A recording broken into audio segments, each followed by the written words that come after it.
हर कामयाबी पर तुम्हारा नाम होगा, तुम्हारे हर कदम पर दुनिया का सलाम होगा, डटकर करना सामना, तुम मुश्किलों का एक दिन वक्त भी तुम्हारा गुलाम होगा। तो नमस्कार दोस्तों, मेरा नाम है सुशील कुमार और आप देख रहे हैं अपना यूट्यूब चैनल अत्रिस विद स्टडी।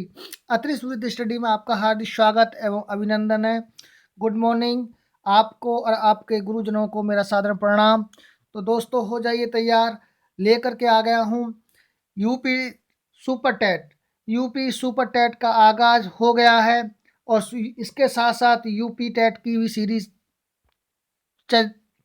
यूपी टेट की भी सीरीज को बस जल्द ही चंद दिनों में लगातार सीरीज पे सीरीज आती रहेंगी। तो हो जाइए तैयार दोस्तों। ये सन 2018 है 218 का जो सुपर टेट का एग्जाम हुआ था, हिंदी के सभी क्वेश्चंस जो वन लाइनर डेस्क्रिप्टिव उसमें लिखवाया गया था, रिटन टेस्ट हुआ था, उसका ऑप्शनल टेस्ट नहीं था।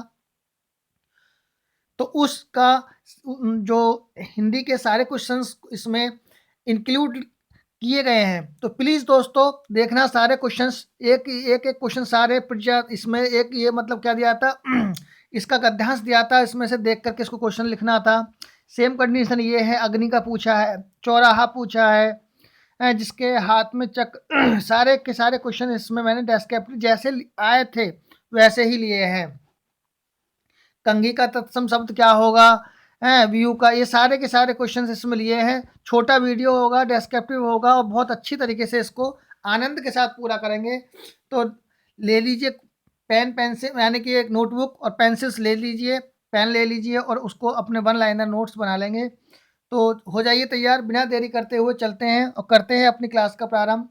प्लीज़ दोस्तों आपसे एक रिक्वेस्ट है कि प्लीज़ लाइक सब्सक्राइब करना अगर वीडियो अच्छा लगे तो, क्योंकि इसमें हमारा थोड़ा-सा मोटिवेशन बनता है, बाकी तो कुछ है नहीं। और प्लीज़ पूरा वीडियो देखेंगे। चलो करते हैं स्टार्ट। नीचे दिए गए अपठित गद्यांश को ध्यानपूर्वक पढ़कर पूछे गए प्रश्न का उत्तर देना है। तो स्टार्टिंग करते हैं, क्या कहना चाह रहे हैं। मनुष्य के लिए साक्षरता की सर्वाधिक आवश्यकता है। निरक्षर व्यक्ति अपना विकास नहीं कर सकता। प्रजातंत्र की सफलता के लिए उसके नागरिकों का साक्षर होना आवश्यक है। साक्षरता प्रतीक है स्वतंत्रता एवं विकास का। छोटे छोटे पॉइंट लगा लेंगे, किसका प्रतीक है। ये प्रतीक है साक्षरता और साक्षरता, स्वतंत्रता एवं विकास का। यह यदि इस अभियान की सफलता और विफलता का निष्पक्ष दृष्टि से विश्लेषण करें तो हमें पता चलता है कि अभियान की जन जागृति लाने में सफल रहा है। इस अभियान को सफलतापूर्वक चलना चाहिए।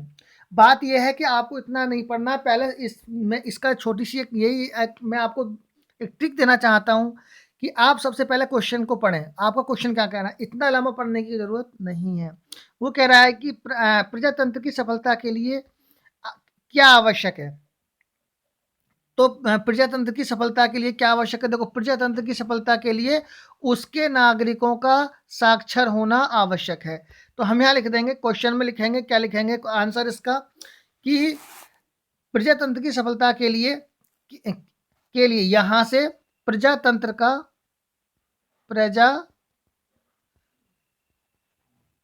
का साक्षर होना आवश्यक है।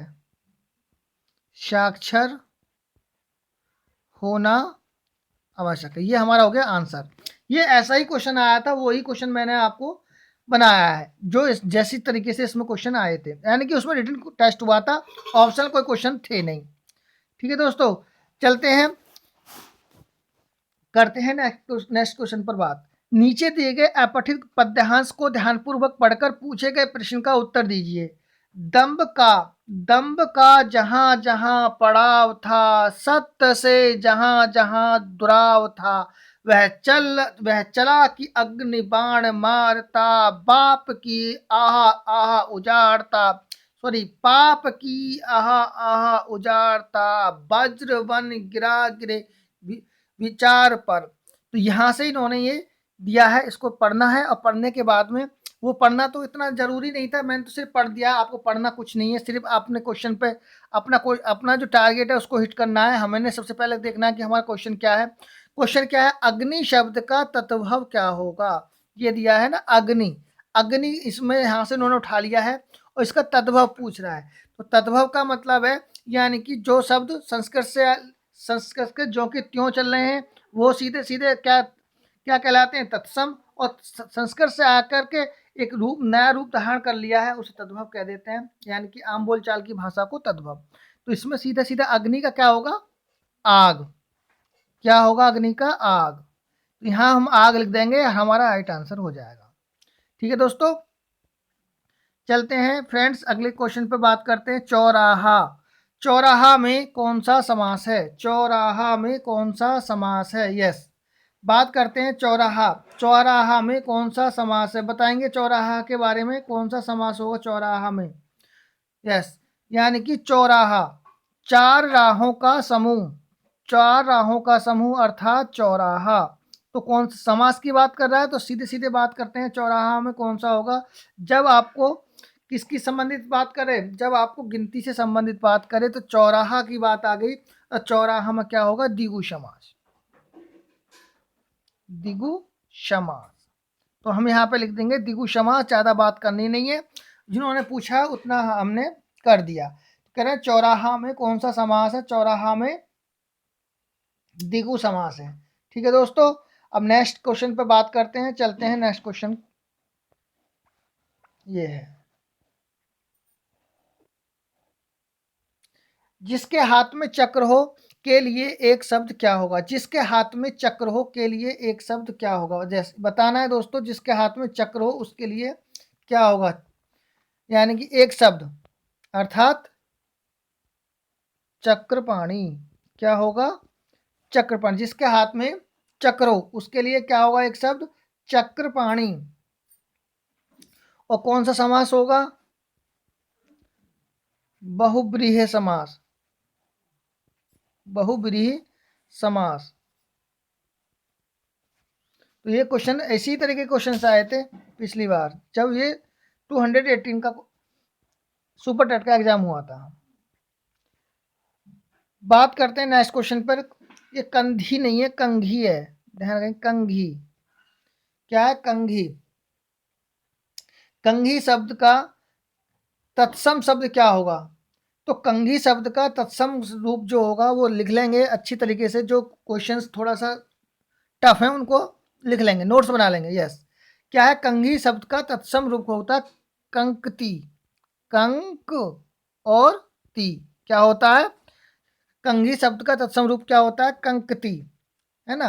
और यहीं से कंघी की जगह आपसे कह दे कंधा,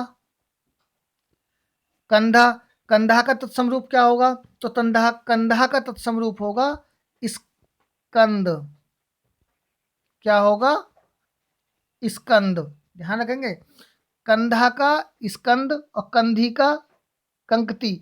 मैंने इसलिए दिया है कि शायद इस पे इस तरीके से भी दे सकता है आगे क्वेश्चन, तो कंधा कह दे, कंधा का मतलब क्या होगा, स्कंद। ठीक है दोस्तों, नेक्स्ट क्वेश्चन पर बात करते हैं, व्यू। क्या, व्यूह, व्यूह पर बात करते हैं। व्यूह का विलोम क्या होगा, व्यूह का विलोम क्या होगा। यस,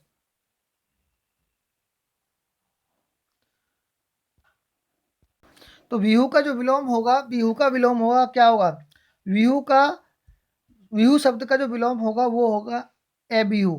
क्या होगा, एब्यू, यानी ए लगा देंगे। ठीक है, अगर ये भी होगा तो निर्व्यूह भी आ सकता है।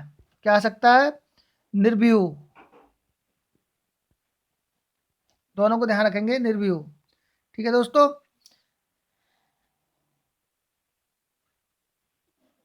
और एक शब्द है जैसे व्यर्थ,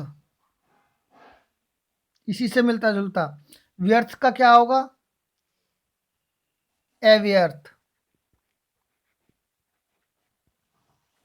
इनको लिख लेंगे, ये अलग से जो क्वेश्चन मैंने आपको दिए हैं, आंसर बताए। राम का घर दूर है, इस वाक्य में कौन सा समास है, राम का घर दूर है, इस वाक्य में कौन सा समास है। यस, कर्ता ने कर्म को कर्ण से संप्रदान को लिए के लिए अपादान से दूर होने के लिए, तो संबंध काकी के रारी रे में पर, तो संबंध कौन सा कारक है, कौन सा कारक है, बताएंगे कौन सा कारक है इसमें, संबंध कारक। कौन सा कारक, संबंध कारक। कौन सा कारक? संबंध कारक। इसमें संबंध कारक है कि राम का जो संबंध है वो घर से है, तो राम का घर दूर है, संबंध कारक है। इसमें कौन सा कारक है? संबंध कारक। इस वाक्य में कौन सा कारक होगा? संबंध कारक। नेक्स्ट क्वेश्चन में बात करते हैं, मैंने कहा होगा वाक्य किस प्रकार का वाक्य है? मैंने कहा होगा।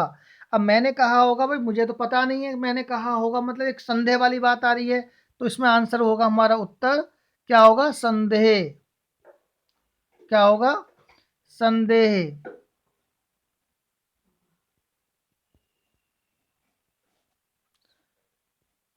ठीक है दोस्तों, कौन सा होगा? संदेह। संदेहवाचक वाक्य।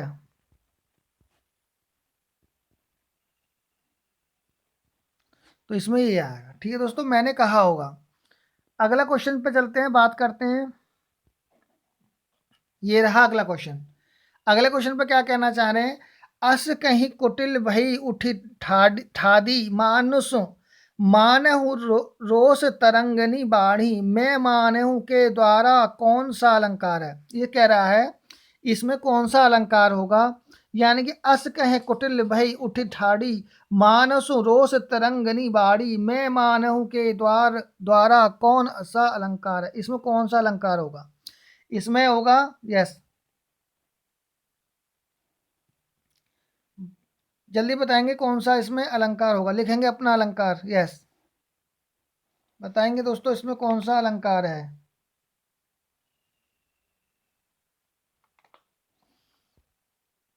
इसमें मैं एक इन पंक्तियों में सबसे एक चीज है, मानहु, मन मानहु जन जानहु, इस तरीके से शब्द आते हैं जहाँ उपमेय में उपमान की संभावना हो जाती है। आपको इतना लंबा नहीं सोचना, उपमेय उपमान नहीं, आपको ये सब मन मानहु जन जानहु इस तरीके से, अगर जन जानहु आ जाए मन मानहु आ जाए तो इसमें क्या होगा? उत्प्रेक्षा अलंकार। कौन सा? उत्प्रेक्षा अलंकार। उत्प्रेक्षा अलंकार। और किससे पहचान लेंगे आप? मन मानहु, मानहु, जानहु, इस तरीके से जो वर्ड आ जाएंगे। और जहां पर अगर आगे डीप में जाना चाहते हो तो जहां पर उपमेय की यानी उपमेय में उपमान की संभावना हो, उपमेय में उपमान की संभावना हो, जहां उपमेय में उपमान की संभावना होती है वहां पर उत्प्रेक्षा अलंकार होता है। तो यहां पर कौन सा होगा? उत्प्रेक्षा अलंकार। कौन सा अलंकार होगा? उत्प्रेक्षा अलंकार होगा। क्यों होगा? क्योंकि मन मानव जन जानव उपमेय में उपमान का क्या है? संभावना की व्यक्त की जाती है, तो इसमें क्या होगा? उत्प्रेक्षा अलंकार। अब आप देख सकते हो किस तरीके से वहां पे आपकी तैयारी क्या है और उस समय पेपर कैसा आया था। तो इस आई होप आपकी तैयारी बहुत अच्छी होगी। वह अपना सिर खुजलाता है, वाक्य में सकर्मक है या अकर्मक है? कौन सी क्रिया इसमें दी गई है? वह अपना सिर खुजलाता है। यस, बताएंगे वह अपना सिर खुजलाता है, इसमें कौन सी क्रिया है? सकर्मक है, अकर्मक है, कौन सी क्रिया है? वह अपना सिर खुजलाता है, बताएंगे। वह अपना सिर खुजलाता है, तो यहां पर होगा, यस, बताएंगे। वेरी गुड, आपका आंसर सही है। वह अपना सिर खुजलाता है वाक्य में कौन सी क्रिया है? सकर्मक क्रिया है। कौन सी? सकर्मक। सकर्मक क्रिया। वह अपना सिर खुजलाता है, इन वाक्यों में कौन सी क्रिया है? सकर्मक क्रिया। जिन क्रियाओं के प्रयोग से कर्म की अपेक्षा रहती है, किसके किसकी कर्म की अपेक्षा रहती है? ध्यान रखेंगे, जिन क्रियाओं के प्रयोग में कर्म की अपेक्षा रहती है, यानी जो क्रिया है इसमें क्या कर्म किया जाता है? सिर को खुजलाने का। किसको? सिर को खुजलाने का तो कर्म है। तो कर्म का मतलब सकर्म, सकर्मक क्रिया है। इसमें कौन सी क्रिया है? सकर्मक। जिन क्रियाओं में कर्म की आवश्यकता नहीं होती उनमें क्या होती है? अकर्मक क्रिया। और जिनमें क्रिया की जिसमें कर्म की जिन में क्रिया के साथ कर्म की अपेक्षा रहती है उसमें होती है अकर्मक, सकर्मक क्रिया। ज़्यादा बड़ी बात नहीं करेंगे, वह अपना सिर खुजलाता है, उसने कौन सा कर्म किया, सिर को खुजलाने का कर्म कर दिया, तो उसमें कौन सी होगी, सकर्मक क्रिया, ना कि अकर्मक क्रिया। वीर रस का स्थायी भाव क्या है, वीर रस का स्थायी भाव बताएंगे, वीर रस का स्थायी भाव, यस, वीर रस का स्थायी भाव क्या है, जल्दी बताएंगे, जल्दी लिखेंगे अपना वीर रस का स्थायी भाव, जल्दी बोलेंगे, वीर रस का स्थायी भाव क्या है। यस, वेरी गुड, वीर रस का स्थायी भाव पूछ रहे हैं, वीर रस का स्थायी भाव बताइए। तो वीर रस का स्थायी भाव क्या होगा, उत्साह। वीर रस का स्थायी भाव क्या होगा, उत्साह। श्रृंगार रस का क्या होगा, श्रृंगार रस का क्या होगा, रति।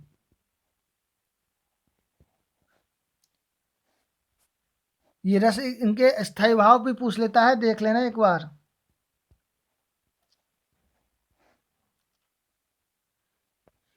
उन्मेष में किस उपसर्ग का प्रयोग हुआ है, उन्मेष, उन्मेष में किस उपसर्ग का प्रयोग हुआ है, यानी कि जो पद, जो शब्दांश शब्द के पूर्व में लगाए जाते हैं, शुरू में लगाए जाते हैं, उनमें हम क्या कहते हैं, उपसर्ग कहते हैं। तो क्या है, उन्मेष, उन न का अपने के तीसरे वर्ण में चेंज हो जाता है, तो क्या होगा, उत। इसमें कौन सा उपसर्ग है, उत, ध्यान रखेंगे। नेक्स्ट क्वेश्चन पे बात करते हैं, बहुत अच्छा क्वेश्चन है, देखेंगे इसको। क्या है, जिसके पास तुरंत सोचने की शक्ति हो, जिसके पास तुरंत सोचने की शक्ति हो उसे क्या कहेंगे, उसमें एक शब्द बताइए, जिसके पास तुरंत सोचने की शक्ति हो, तो उसे बोलेंगे, यस, वेरी गुड, क्या बोलेंगे, प्रत्युत्पन्नमति, प्रत्युत्पन्नमति, प्रत्यु, प्रत्यु लिखेंगे, प्रत्यु, क्या हो गया, प्रत्युत्पन्नमति।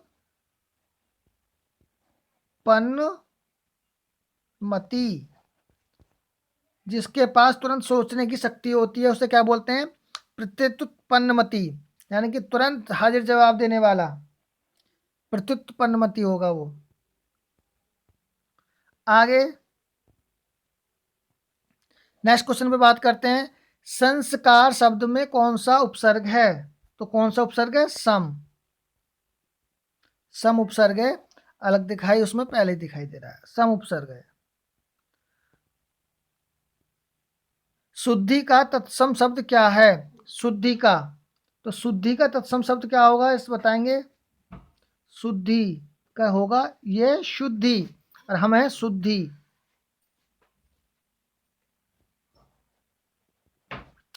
ये होगा शुद्धि, सही है। तो यह हम ऐसे भी लिख सकते हैं, दोनों में एक ही बात है। आगे देखते हैं, नेक्स्ट क्वेश्चन में बात करते हैं, मुझसे उठा नहीं गया, कौन सा वाक्य है, भाववाचक वाक्य, भाववाचक वाक्य, मुझसे उठा नहीं गया, जहां भाव की अपेक्षा होती है वहां पर, ये इंपॉर्टेंट क्वेश्चन है, कई बार आया है, सी टेट में भी है, सुपर टेट में भी आया, यूपी टेट में भी आया, कई बार क्वेश्चन आया ये, इसका स्क्रीनशॉट ले लेंगे दोस्तों। यस,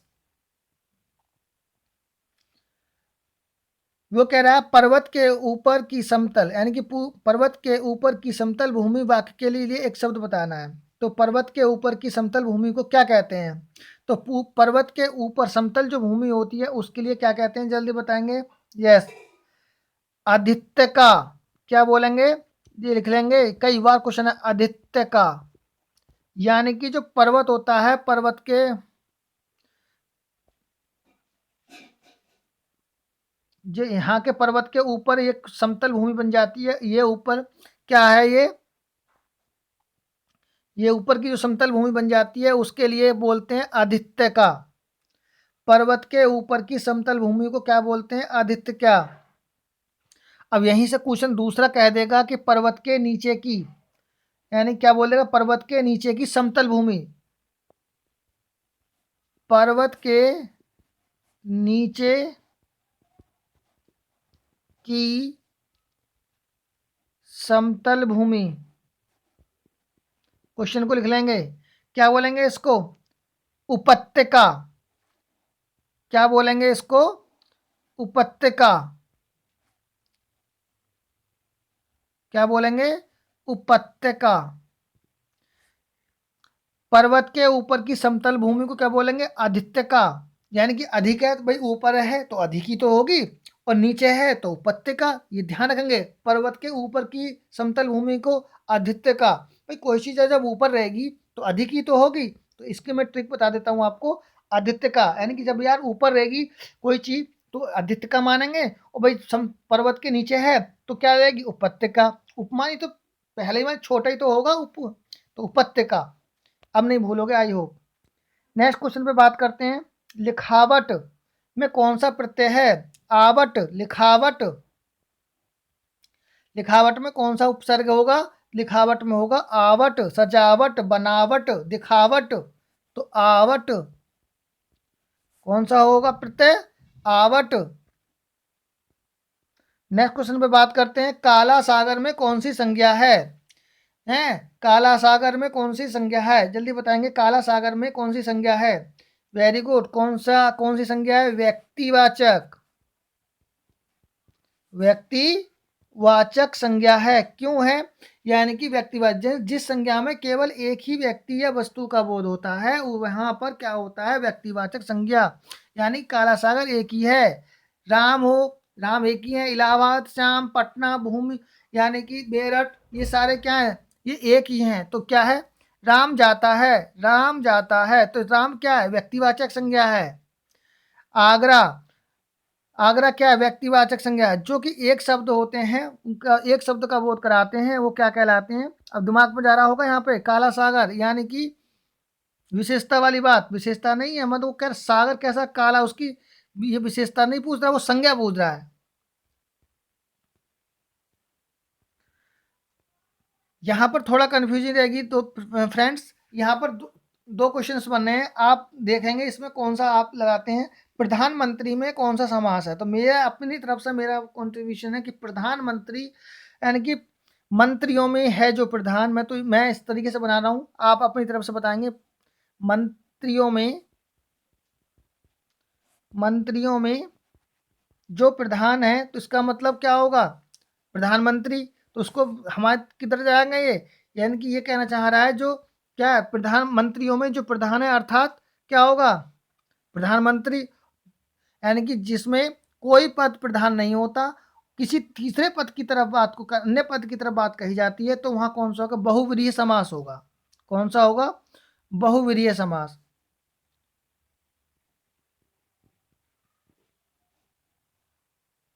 बहुव्रीहि समास।